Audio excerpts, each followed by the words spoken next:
బలవంతపు మత మార్పిడులపై అలాంటివి గనక జరిగితే బాధితులే కంప్లైంట్ చేయాలి, లేదా వారి కుటుంబీకులు కంప్లైంట్ చేయాలి కానీ థర్డ్ పార్టీ కంప్లైంట్ చేసే హక్కు లేదు. వారి కంప్లైంట్ల పైన కేసులు బుక్ చేయకూడదు.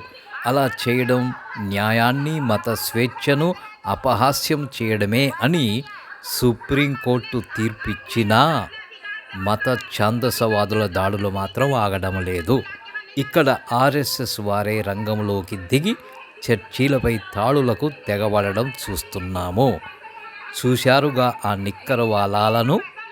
వారే దాడులకు స్వయంగా తెగబడుతున్నారు. పైగా వీడియోలు తీస్తున్నారు, తామేదో ఘనకార్యం చేస్తున్నట్టుగా.